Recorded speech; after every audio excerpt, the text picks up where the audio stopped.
ಸ್ನೇಹಿತರೆ ನಮಸ್ಕಾರ.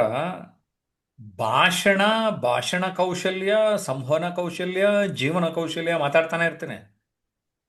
ಏನ್ ಸಾರ್ ಭಾಷಣ ಭಾಷಣ, ಪಬ್ಲಿಕ್ ಸ್ಪೀಕಿಂಗ್, ಬರೀ ಪಬ್ಲಿಕ್ ಸ್ಪೀಕಿಂಗ್ ಇಂದ ಜೀವನ ಉದ್ಧಾರ ಆಗ್ಬಿಡುತ್ತಾ, ಹಂಗೆ ಹಂಗೆಲ್ಲ ಕೇಳ್ತಾ ಇರ್ತಾರೆ. ಆಮೇಲೆ ಗಮನಿಸ್ದೆ, ಕೆಲವರಿಗೆ ಸ್ವಾಗತ ಭಾಷಣ ಹಾಕ್ಬೇಕು, ವಂದನಾರ್ಪಣೆ ಹಾಕ್ಬೇಕು ಅಂತ ಆ, ಕೇಳ್ತಾ ಇದ್ರು. ಈಗ ನಿಮ್ ಜೊತೆನೆ ಮಾತಾಡ್ಬೇಕಾದ್ರೆ ನಾನು ನಮಸ್ಕಾರ ಹೇಳಿಲ್ಲ ಅಲ್ವಾ? ಈಗ ಹೇಳ್ತೀನಿ. ನಮಸ್ಕಾರ ವೀಕ್ಷಕರೇ, ಚೆನ್ನಾಗಿದ್ದೀರಾ? ಎಷ್ಟು ಖುಷಿ ಆಯ್ತಲ್ಲ ನಿಮ್ಗೆ?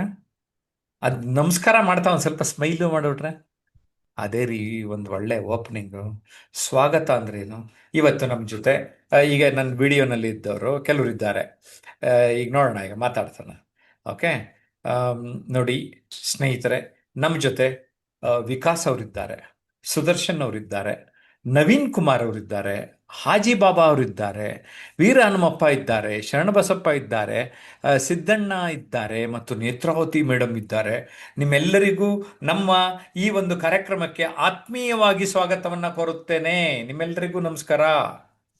ವಾವ್, ನಿಮ್ಮ ಮುಖ ಎಲ್ರಿ ಪ್ರಸನ್ನ ಆಗ್ಬೇಕು. ನಮಸ್ಕಾರ ಮಾಡ್ರಿ ಎಲ್ಲರೂ, ಮಾಡ್ರಿ ಎಲ್ಲರೂ. ನಿಮ್ಗೆ ನಮಸ್ಕಾರ ಮಾಡ್ತಾ ಇದ್ದೀನಿ, ಮಾಡಿ. So that's the power of ನಮಸ್ಕಾರ. ಓಪನಿಂಗ್ ಮಾಡಿಕೊಂಡು ಸ್ವಾಗತವನ್ನ ಮಾಡೋದಿದೆಯಲ್ಲ. ವಿಕಾಸ್ ಅವರು ಒಬ್ಬ ಗ್ರೇಟ್ ಬಿಸ್ನೆಸ್ ಮ್ಯಾನ್ ಇವತ್ತು ನಮ್ಮ ಜೊತೆ ಇದ್ದಾರೆ. ಅವ್ರಿಗೆ ಆತ್ಮೀಯವಾದ ಸ್ವಾಗತವನ್ನು ಕೋರ್ತೇನೆ ಅಂದರೆ ಅವ್ರಿಗೆ ವಾವ್ ಗ್ರೇಟ್ ಒಳಗಡೆಯಿಂದ ಒಂಚೂರು ಎನರ್ಜಿ ಕೊಟ್ರಿ ನೀವು.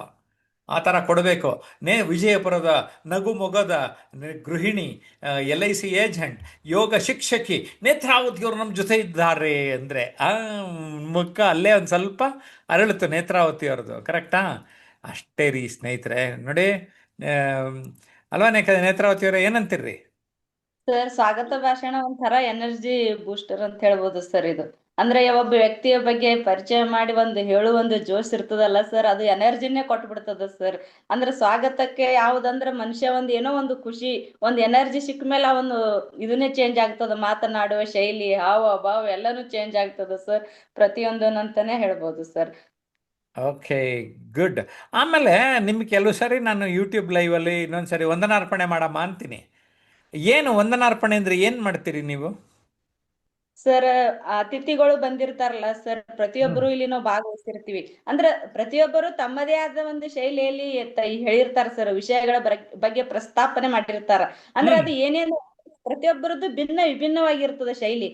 ಅದರಿಂದ ಅವರಿಗೆ ನಾವು ಯಾವಾಗಲೇ ಅವ್ರು ಹೇಳ್ಯಾರಂದ ಬಳಿಕ ಅವ್ರಿಗೆ ಒಂದ್ ಸ್ವಲ್ಪ ಕೃತಜ್ಞತೆ ಹೇಳ್ಬೇಕಲ್ಲ ಸರ್. ವಂದನಾರ್ಪಣೆ ಅಂದ್ರೆ ಕೃತಜ್ಞತೆ ಒಂದು ಭಾವ ಅಂತಾನೆ ಹೇಳ್ಬೋದು ಸರ್. ಆಯ್ತು, ಈ ವಿಡಿಯೋ ಮಾಡ್ತಾ ಇದ್ದೀನಿ. ಈ ವಿಡಿಯೋನಲ್ಲಿ ಭಾಗವಹಿಸಿದವ್ರಿಗೆಲ್ಲ ವಂದನಾರ್ಪಣೆ ಹೇಳಬೇಕು. ಒಂಚೂರು ಮಾಡ್ರಿ ನೋಡೋಣ.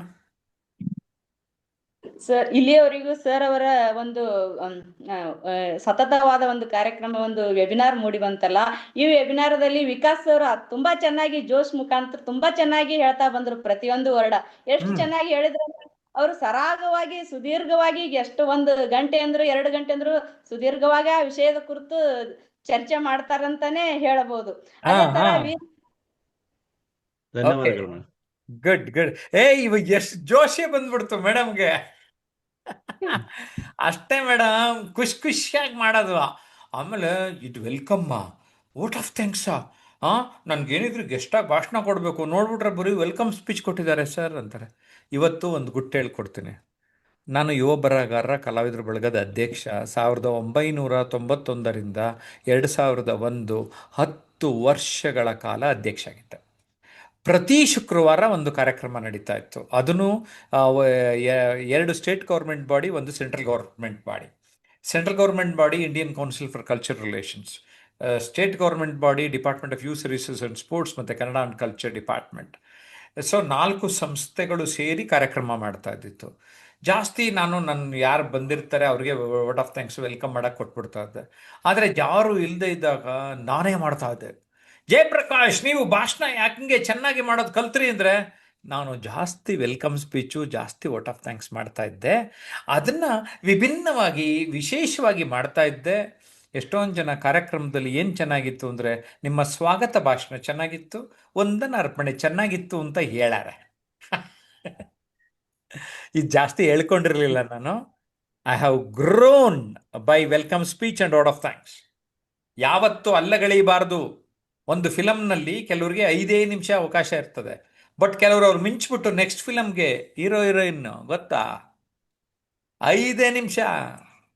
So participation is very very important ಅಂತ ಹೇಳ್ತೀನಿ. ಏನಂತೀರಿ ನೇತ್ರಾವತಿ? ಹೌದು ಸರ್, ಮೊದಲು ಭಾಗವಹಿಸ್ಬೇಕು. ಅಂದ್ರೆ ಈಗ ಸ್ವಾಗತ ಭಾಷಣ ಅನ್ನೋದೊಂದು ಒಳ್ಳೆ ಓಪನಿಂಗ್ ಇದ್ದಂಗೆ ಸರ್. ಈಗ ವಂದನಾರ್ಪಣೆ ಇದ್ದುದು ಒಂದು ಒಳ್ಳೆ ಎಂಡಿಂಗ್ ಅಂತಾನೆ ಹೇಳ್ಬೋದು ಸರ್. ಇನ್ ನಡು ಮಾತಾಡ್ತೇವಲ್ಲ, ಅದು ತರ ಅಂತ ಹೇಳ್ತಿರ್ತಾರಲ್ಲ, ಅವಾಗಲೂ ಇಲ್ಲಿ ಫುಲ್ ಅನ್ವಯ ಆಗ್ತದ ಅಂತ ಹೇಳ್ತೀನಿ. Very good. ಈಗ ನಮ್ದು ವಿಕಾಸ್ ಏನ್ ಹೇಳ್ತಾರೆ? ಎಸ್ ವಿಕಾಸ್, ಯಾಕೆ ನಮಸ್ಕಾರಗಳು ಬೇಕು sir. Welcome speech, sir, word of thanks ಯಾಕೆ ಬೇಕು? ಎಸ್ ಸರ್, ಸ್ವಾಗತ ಭಾಷಣ ಮತ್ತು ವಂದನಾರ್ಪಣೆ ಇದು ತುಂಬಾ ಮಹತ್ವದ ಸರ್. ಯಾವುದೇ ಕಾರ್ಯಕ್ರಮದಲ್ಲಿ, ಯಾವುದೇ ಸಭೆ ಸಮಾರಂಭಗಳಲ್ಲಿ ಇದು ಒಂದು ನಿರೂಪಣೆಯಲ್ಲಿ 2 ಅಂಗಗಳು ಸರ್. ಒಂದು ಸ್ವಾಗತ ಭಾಷಣ, ಇನ್ನೊಂದು ವಂದನಾರ್ಪಣೆ. ಈಗ ನಾವು ನಮ್ಮ ವೇದಿಕೆ ಇಲ್ಲೇ ವೇದಿಕೆ ಮಾಡಿದ್ದೀರಾ, ನಿಮ್ಮ ಜಯಪ್ರಕಾಶ್ ಯೂಟ್ಯೂಬ್ ಚಾನಲ್ ಮುಖಾಂತರ ನಾವು ನಮ್ಮಲ್ಲಿ ವೇದಿಕೆಯಲ್ಲಿ ಝೂಮ್ ಮೀಟಿಂಗ್ ನಲ್ಲಿ ಸೇರಿರೋ ಎಲ್ಲ ನನ್ನ ಸ್ನೇಹಿತರಿಗೆ ಆಧಾರದ ಶುಭರಾತ್ರಿಯ ಸ್ವಾಗತವನ್ನು ಕೋರುತ್ತಾ, ನಮ್ಮ ಈ ಝೂಮ್ ಮೀಟಿಂಗಿಗೆ ನಮ್ಮ ಜಯಪ್ರಕಾಶ್ ನಾಗತಿಹಳ್ಳಿ ಅವರು ಅಧ್ಯಕ್ಷತೆ ವಹಿಸಿದ್ದಾರೆ. ಅವರ ಸಾಧನೆಯನ್ನು ನಾವು ಹೇಳುತ್ತಿರೋದು ಅಪ್ರತಿಮ. ಆ ಅಪ್ರತಿಮನ ಹೇಳಕ್ಕೆ ಅವರು ಮೋಟಿವೇಶನಲ್ ಸ್ಪೀಕರ್ ಆಗಿ, ಅವರು ಮಾರ್ಗದರ್ಶಕರಾಗಿ, ಹಾಗೂ ಮತ್ತೆ 17 ಪುಸ್ತಕಗಳನ್ನ ಬರಹಗಾರರಾಗಿ ಇವತ್ತು ನಮ್ಮ ಅಧ್ಯಕ್ಷತೆ ವಹಿಸಿದ್ದಾರೆ. ಅವರಿಗೆ ಪುಷ್ಪ ಕೊಡ್ತಾ ಅವ್ರಿಗೂ ಹಾರ್ದಿಕ ಶುಭಾಶಯಗಳನ್ನು ಹೊರಿಸ್ತಾ ಸರ್. ಹಾಗೇನೆ ಮತ್ತೆ ಈ ಝೂಮ್ ಮೀಟಿಂಗಿಗೆ ಮಹಿಳಾ ಅಭ್ಯರ್ಥಿ ತರಗತಿ ಪಡೆದು ಈ ಮುಂದೆ ಕಳೆದ 2025-26ರಲ್ಲಿ ಅವರು ನಾಗಮ್ಮ ಫೌಂಡೇಶನ್ ವತಿಯಿಂದ ಬೆಸ್ಟ್ ಸ್ಪೀಕರ್ ಅವಾರ್ಡ್ ಪಡೆದಿದ್ದಾರೆ. ಅವರು ನಮ್ಮ ಇದರಲ್ಲಿ ಮುಖ್ಯ ಅತಿಥಿಗಳಾಗಿ ಭಾಗವಹಿಸಿದ್ದಾರೆ.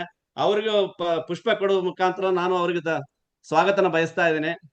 ಹಾಗೆ ನಮ್ಮ ಝೂಮ್ ಮೀಟಿಂಗ್ ವೇದಿಕೆಯಲ್ಲಿ ಗಣ್ಯರಿದ್ದಾರೆ. ಅದು ವಿಶೇಷವಾಗಿ ವೀರ ಹನುಮಪ್ಪ ಅವರು ಡಾಕ್ಟರ್ ಆಯುರ್ವೇದಿಕ್ ಇದರಲ್ಲಿ ಪರಿಣಿತರಾಗಿದ್ದಾರೆ.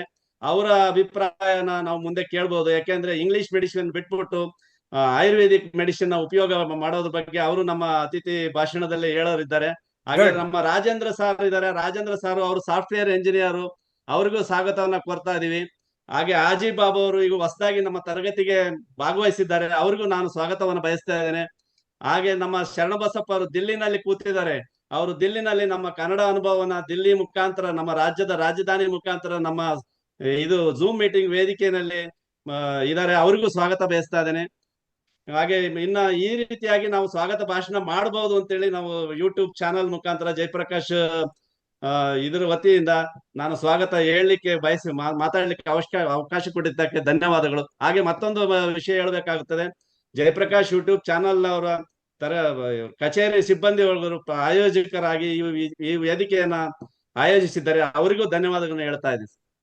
Okay, good. ಒಂಥರ ಈ ತರ ನಮ್ ಕೋರ್ಸಿಗೆ ಸೇರಿದ್ರೆ ಇವೆಲ್ಲ ರಿಹರ್ಸಲ್ಲು ಪ್ರಾಕ್ಟೀಸು ಆಗ್ತದೆ.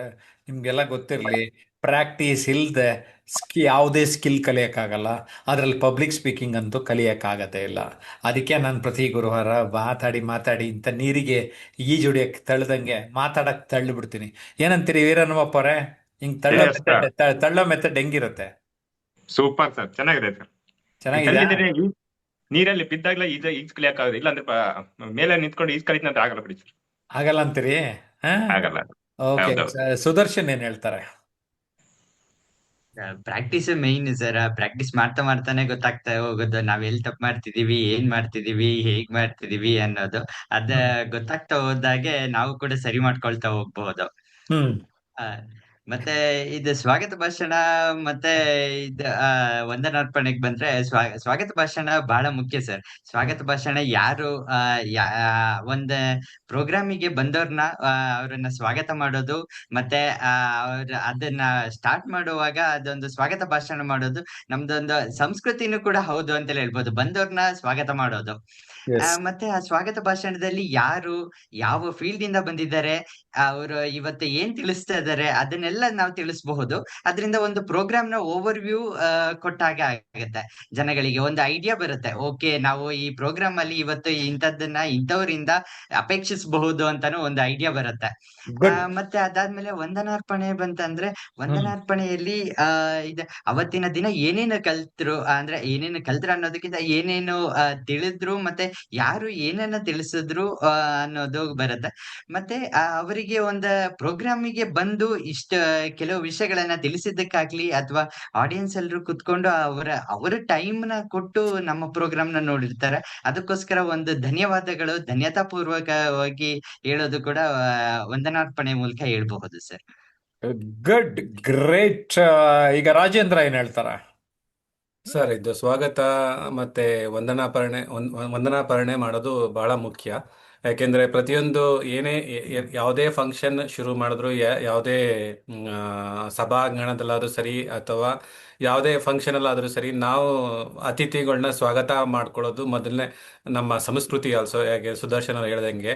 ಸೊ ಇದು ಹೆಂಗೆ ಇದೆ, ನಾವು ನಮ್ಮಲ್ಲಿ ಇವಾಗ ಸ್ಕೂಟರ್ ಸ್ಟಾರ್ಟ್ ಮಾಡಬೇಕು, ಇವಾಗ starting trouble. So if battery charge ಆಗಿ ನಾವು ಒಳ್ಳೆ ಇದ್ರ ಮಾಡಿದಾಗ ಸಭಾಂಗಣೆ ಉತ್ತಮವಾಗಿ ನಡೀತದೆ. ಈ ಸ್ವಾಗತನೇ ಅವ್ರನ್ನ ಬರು ಮಾಡ್ಕೊಳ್ಳದೆ ಆದಾಗ ಅವಮಾನ ಆದಂಗೆ ಆಗ್ತದೆ. ಅವ್ರಿಗೆ ನಾವು ಕೃತಜ್ಞತೆ ತೋರಿಸ್ದಾಗ್ಲೇನೆ ಆ ಗಾಡಿ ಮುಂದೆ ಹೋಗೋದು. So it is like starting the car starting. ಇನ್ನು ಮತ್ತೆ ನಾವು ಎಂಡ್ ಮಾಡ್ಬೇಕಾದಾಗ ನಾವು ಗಾಡಿನ ಯಾವಾಗ ಪಾರ್ಕ್ ಮಾಡ್ಬೇಕಾದ್ರೆ ಪಾರ್ಕಿಂಗ್ ಡೈರೆಕ್ಟ್ ಆಗಿ ಜಸ್ಟ್ ಕ್ಲೋಸ್ ಮಾಡಂಗಿಲ್ಲ. We have to come to the neutral and we have to stay. So ಅದೇ ತರ ವಂದನಾರ್ಪಣೆ ಅನ್ನೋದು ಅವರ ಆ, 1 ಗಂಟೆ ಆದ್ರೂ ಸರಿ, 2 ಗಂಟೆ ಆದ್ರೂ ಸರಿ, ನೀವು ಸುಮಾರು ಹೊತ್ತು ನಮ್ಮ ಜೊತೆ ಮಾತಾಡಿರ್ತೀರ. ಸೊ ನಿಮಗೆ ನಾವು ಧನ್ಯತಾ ಭಾವನ ಅರ್ಪಣೆ ಮಾಡೋದು ನಮ್ಮಲ್ಲಿ ಕೃತಜ್ಞತೆ ತೋರಿಸ್ತದೆ. ಮತ್ತೆ ಅದರಿಂದ ನಮಗೆ ಬಂದಿರೋ ಅತಿಥಿಗಳಿಗೂ ನಮ್ಮ ಸತ್ಕಾರ ತೀರಿಸ್ದಂಗೆ ಆಗ್ತದೆ sir. Yes, great. Haji Baba, ನಮ್ಮ ಸರ್ ಮೊದಲನೇ ನಮಸ್ತೆ. ದಿನ ಬಂದಿದ್ದೀರಿ. ಎಸ್, ಹಾಜಿ ಬಾಬಾ. ಸರ್, ಸ್ವಾಗತ ಭಾಷಣ ಮತ್ತು ವಂದನಾರ್ಪಣೆ ಎರಡು ಒಂದು ಪ್ರೋಗ್ರಾಮ್ಗೆ ಮುಖ್ಯವಾಗಿ ಬೇಕಾಗ್ತದೆ ಸರ್. ಸ್ವಾಗತ ಭಾಷಣದಲ್ಲಿ ಏನಾಗ್ತದೆ, ಅಲ್ಲಿ ಅಧ್ಯಕ್ಷರನ್ನ ನಾವು ಸ್ವಾಗತ ಮಾಡ್ಕೋಬೇಕಾಗತ್ತೆ, ಭಾಷಣಕಾರರನ್ನ ಸ್ವಾಗತ ಮಾಡ್ಕೋಬೇಕಾಗತ್ತೆ, ಹಾಗೆ ಗೌರವ ಉಪಸ್ಥಿತಿ ಇರ್ತಾರಲ್ಲ ಅವ್ರನ್ನೂ ಸ್ವಾಗತ ಮಾಡ್ಕೋಬೇಕಾಗತ್ತೆ. ಆದರೆ ಎಲ್ಲರನ್ನೂ ನಾವು ಸ್ವಾಗತ ಮಾಡಬೇಕಾಗಿರೋದು ನಮ್ಮ ಕರ್ತವ್ಯ ಆಗಿರ್ತದೆ. ಅಲ್ಲಿ ಅವ್ರದ್ದು ಮೊದಲು ಅವ್ರದ್ದು ಡೆಸಿಗ್ನೇಷನ್ ಮತ್ತು ಆಮೇಲೆ ಅವ್ರ ಹೆಸರಿಂದ ಅವರಿಗೆ ನಾವು ಸ್ವಾಗತ ಮಾಡ್ಕೋಬೇಕಾಗ್ತದೆ. ಆಮೇಲೆ ಅವರು ಯಾವ ವಿಷಯದ ಮೇಲೆ ಭಾಷಣ ಮಾಡ್ಲಿಕ್ಕೆ ಬಂದಿದ್ದಾರೆ ಅಂತೇಳಿ ನೋಡಿಕೊಂಡು ಆ ವಿಷಯನ ಮಂಡನೆ ಮಾಡೋದಕ್ಕೆ ಅವ್ರಿಗೆ ಅವಕಾಶ ಮಾಡಿಕೊಡ್ಬೇಕಾಗ್ತದೆ ಸ್ವಾಗತ ಭಾಷಣದಲ್ಲಿ. ನೆಕ್ಸ್ಟ್ ವಂದನಾರ್ಪಣೆಯಲ್ಲಿ ನಾವು ಅವ್ರು ಬೇರೆ ಎಲ್ಲ ಅವ್ರ ಕೆಲಸ ಎಲ್ಲ ಬಿಟ್ಟು ಬಂದಿರ್ತಾರೆ. ಹಾಗಾಗಿ ಅವರಿಗೆ ನಾವು ಆ ಟೈಮಲ್ಲಿ ನಮಗೆ ಟೈಮ್ ಕೊಟ್ಟಿರ್ತಾರೆ. ಆ ಟೈಮ್ನ ಗುಡ್. ನಾವು ಗ್ರಾಟಿಟ್ಯೂಡಿಂದ ತೋರಿಸ್ಬೇಕಾಗಿರುತ್ತೆ. ಕೃತಜ್ಞತೆ ಭಾವದಿಂದ ಅವರಿಗೆ ವಂದನಾರ್ಪಣೆಯನ್ನು ಸಲ್ಲಿಸಬೇಕಾಗ್ತದೆ ಸರ್. ಎಸ್, ವಂದನಾರ್ಪಣೆ ಎಂದರೆ ಕೃತಜ್ಞತೆ ಅನ್ನೋದನ್ನು ತುಂಬ ಚೆನ್ನಾಗಿ ಹೇಳಿದ್ರಿ ಅಜಿ ಬಾಬಾ. ನಾವು ಕೂಡ ವರ್ಷಕ್ಕೊಂದ್ಸರಿ ಕೃತಜ್ಞತೆ ಅಂತ ಒಂದು ಕಾರ್ಯಕ್ರಮನೇ ಮಾಡಿಬಿಡ್ತೇವೆ. ದ ಪವರ್ ಆಫ್ ಗ್ರ್ಯಾಟಿಟ್ಯೂಡ್ ಜನರಿಗೆ ಅರ್ಥ ಆಗಲಿ ಅಂತ. ಆ್ಯಟಿಟ್ಯೂಡ್ ಆಫ್ ಗ್ರ್ಯಾಟಿಟ್ಯೂಡ್ ಇರಬೇಕು ಅಂತ ಹೇಳ್ತೇವೆ. ಶರಣ ಬಸಪ್ಪ ಅವರೇ, ಎಲ್ಲರ ಮಾತು ಕೇಳಿದ್ರಲ್ಲ, ಹೇಗನ್ನಿಸ್ತು? ಶರಣ ಬಸಪ್ಪ, ಓಕೆ, ಅವ್ರ ನೆಟ್ವರ್ಕ್ ಇಶ್ಯೂ ಇರೋಂಗಿದೆ. ಎಸ್, ನೇತ್ರಾವತಿ ಮೇಡಮ್, ಒಟ್ಟಾರೆ ಎಲ್ಲರೂ ಮಾತಾಡಿದ್ದು ಹೇಗೆ ಅನ್ನಿಸ್ತು? ಸರ್, ಪ್ರತಿಯೊಬ್ಬರು ತುಂಬಾ ಚೆನ್ನಾಗಿ ಮಾತಾಡಿದ್ರು ಸರ್. ವಿಷಯ ಸಂಗ್ರಹಣ ಮಾಡ್ಕೊಂಡು ತುಂಬಾ ಚೆನ್ನಾಗಿ ಹೇಳ್ತಾ ಬಂದ್ರು. ಯಾಕಂದ್ರೆ ಈಗ ಲಾಸ್ಟ್ ಒಂದು ಚಾಲೆಂಜ್ ಇದ್ದಂಗೆ ಸರ್, ಹ್ಯಾಂಗ ಸ್ವಾಗತ ಭಾಷಣ ಯಾವ ಜೋಸ್ಲೆ ಮಾಡ್ಬೇಕು ಅನ್ನೋದು ಹೇಳೋದ್ರಿಂದ ಎಲ್ಲರೂ ಪ್ರತಿಯೊಬ್ಬರು ಅನುಸರಿಸ್ಕೊಂಡು ತುಂಬಾ ಚೆನ್ನಾಗಿ ಹೇಳ್ತಾ ಬಂದ್ರು. ಯಾಕಂದ್ರೆ ಇದು ಪ್ರಾಕ್ಟಿಕಲ್ ಆಗಿ ಕಲಿಯೋದಂತ ನಾನು ಹೇಳ್ಬೋದು ಸರ್. ನೀವು ಮಾಡ್ತೀರಿ, ಯಾಕಂದ್ರೆ ಈ ತರ ಮಾಡ್ಬೇಕಂದ್ರೆ ಈ ತರನೇ ಮಾಡಿಸ್ತೀರಿ ಸರ್, ಬಿಡುದಿಲ್ಲ. ಅದ್ರೊಳಗೆ ಇನ್ವಾಲ್ವ್ ಆಗ್ಬೇಕಷ್ಟೇ, ಅಂದ್ರೆ ಪರಿಪೂರ್ಣತೆ ಕಲಿಕೆ ಆಗ್ತದ ಅಂತಾನೆ ಹೇಳ್ಬೋದು ಸರ್. ಇದು ನಿಮ್ಮ ಕ್ಲಾಸ್ ದಿಂದ ಸಾಕಷ್ಟು ಪರಿವರ್ತನೆ ಆಗಿದ್ದೀವಿ ಸರ್. ನಾನಂತೂ ಬಹಳ ಪರಿವರ್ತನೆ ಆಗಿದ್ದೇನೆ ಅಂತ ಹೇಳಕ್ ಇಷ್ಟಪಡ್ತಾ, ಈ ನುಡಿಗನ್ನಡಿ ಸರ್, ಒಂದು ಒಂದು ಪದಗಳು ಅನ್ಬೇಕಾದ್ರೆ ಅನ್ನಕ್ ಬರ್ತಿರ್ಲಿಲ್ಲ. ಅದಕ್ಕೆ ನಾಲಿಗೆ ನುಡಿಗಳು ಅಂತ ಅದ ಅಲ್ಲಿ ಇದ್ರೊಳಗೆ ಸಾಕಷ್ಟು ಕೆಂಪು ಕುಂಕುಮ, ಕಪ್ಪು ಕುಂಕುಮ ಅಂತೇಳಿ ಇಂತ ಸಾಕಷ್ಟು ಇದ್ರೊಳಗೆ ಸಾಕಷ್ಟು ಓದಿ ಏನೇನೋ ಒಂದು ನುಡಿ ಮಾತಾಡ್ಲಿಕ್ಕೆ ನಮ್ ಸಹಾಯ ಆಗ್ಯದಂತಾನೆ ಹೇಳ್ಬೋದು ಅಂದ್ರೆ ಸರ್. ಒಟ್ಟಾರೆ ನೇತ್ರಾವತಿ ಏನು ಹೇಳ್ತಾ ಇದ್ದಾರೆ, ಕೆಲವೊಂದು ಅಭ್ಯಾಸ ಕೊಟ್ಟಿದ್ದೇನೆ, ಆದರೆ ನಿರೂಪಿಸಿ ಅನ್ನುವ ಇದು ಮೊದಲನೇ ನುಡಿಗನ್ನಡಿ ಕೃತಿಯಲ್ಲಿ. ಆಮೇಲೆ ನಾನು ನಿರೂಪಿಸಿ ಇದರೊಳಗಡೆ ಒಂದು ಚಾಪ್ಟರು ನಾನೇನು ಕೊಟ್ಟಿದ್ದೇನೆ ಅಂದರೆ, ನೀವು ಆಕ್ಟಿವಿಟೀಸ್, ಚಟುವಟಿಕೆ ಏನೇನು ಮಾಡ್ಬೇಕಂತಾನೆ ಕೊಟ್ಟಿದ್ದೇನೆ. ಹಾಗಾಗಿ ಈ ಕೃತಿಯನ್ನು ತಪ್ಪದೆ ಓದಿ, ಅದ್ರ ಜೊತೆಗೆ ವ್ಯಕ್ತಿತ್ವ ಪರಿವರ್ತನೆ, ಈ 3 ಪುಸ್ತಕನೂ ಓದ್ಬಿಡಿ, ನಿಮ್ಮ ಲೈಫ್ ಬಂಗಾರ ಮಾಡ್ಕೊಳ್ಳಿ ಅಂತ ಹೇಳ್ತೀನಿ ಅಲ್ವಾ? ರಾಜೇಂದ್ರ ಅವರೇ, ಒಟ್ಟಾರೆ ನಮ್ಮ ಸಂವಾದ ಹೇಗೆ ಅನ್ನಿಸ್ತು? ಸರ್ ಒಟ್ಟಾರೆ ಎಲ್ಲ ಪಾರ್ಟಿಸಿಪೆಂಟ್ ಎಲ್ಲ ಚೆನ್ನಾಗಿ ಮಾತಾಡಿದ್ರು. ಅವರವರ ಅನುಭವ ಮತ್ತೆ ಇದೊಂದು ಒಂಥರ ಪ್ರಾಕ್ಟೀಸ್ ತರ ಆಯ್ತು. ಪ್ರಾಕ್ಟಿಕಲ್ ಆಗಿ ನಾವು ಹೇಗ್ ಮಾತಾಡ್ಬೋದು ಅಂತ ಈ ವಿಕಾಸ್ ಅವರು ಆಗಿರ್ಬೋದು, ಸುದರ್ಶನ್ ಅವರು ಆಗಿರ್ಬೋದು, ನೇತ್ರಾವತಿ ಮೇಡಮ್ ಅವರು ಆಗಿರ್ಬೋದು, ತುಂಬಾ ಅದ್ಭುತವಾಗಿ ಸಮಯನ ಉಪಯೋಗಿಸ್ಕೊಂಡು ಅವರ ಅನುಭವಗಳನ್ನ ಶೇರ್ ಮಾಡಿದ್ದಾರೆ.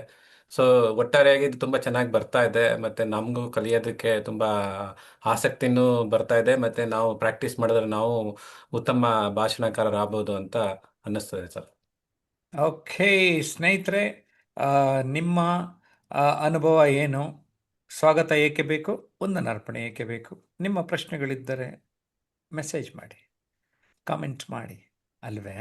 ಇಲ್ದ್ರೆ ಸುಮ್ಮನೆ ಕೂತಿದ್ರೆ ಹೆಂಗೆ ಗೊತ್ತಾಗ್ತದೆ? ಇಲ್ದ್ರೆ ಗೊತ್ತಾಗಲ್ಲ. ಅದ್ರ ಆಚೆಗೆ ತಿಳ್ಕೋಬೇಕು, ಕಲಿಬೇಕು ಅಂತೀರಾ? ನಾವು ಆನ್ಲೈನಲ್ಲಿ gold community, online offline combination, diamond community ಅಂತ ಮಾಡ್ತೇವೆ. ಅದ್ರ ಬಗ್ಗೆ ತಿಳ್ಕೋಬೇಕು ಎಗೈನ್ ಅಂದರೆ ನಮ್ಮ ಕಚೇರಿ ಸಂಖ್ಯೆಗಳನ್ನ ಈಗ ನೀಡ್ತೇನೆ, ಕರೆ ಮಾಡ್ಕೊಳ್ಳಿ, ನಮ್ಮ ಜೊತೆ ಕನೆಕ್ಟ್ ಆಗಿ 9341259267 ಹಾಗೂ 9620303000ಗೆ ಸಂಪರ್ಕ ಮಾಡಿ. ಧನ್ಯವಾದ. ನಿಮ್ಮೆಲ್ಲರಿಗೂ ಒಳ್ಳೆಯದಾಗಲಿ. ನಮಸ್ಕಾರ. ಕೊನೆಯಲ್ಲೂ ನಮಸ್ಕಾರ ಹೇಳ್ಬೋದು, ಆರಂಭದಲ್ಲೂ ನಮಸ್ಕಾರ ಹೇಳ್ಬೋದು. ಅದು ಸ್ಪೆಷಾಲಿಟಿ ಆಫ್ ನಮಸ್ಕಾರ. ಸ್ವಾಗತಕ್ಕೂ ವಂದನಾರ್ಪಣೆ ಎರಡಕ್ಕೂ ಬಳಸ್ಬೋದು. ಆದರೆ ಇಲ್ಲಿ ಇಂಗ್ಲೀಷ್ನಲ್ಲಿ ಹಂಗಲ್ಲ. Good morning, good afternoon, good evening ನೋಡ್ಕೊಂಡು ಹೇಳಬೇಕು ಟೈಮಿಂಗ್ ಪ್ರಕಾರ, ಅಲ್ವೇ? ಏನಂತೀರಾ? ಬಾಯ್.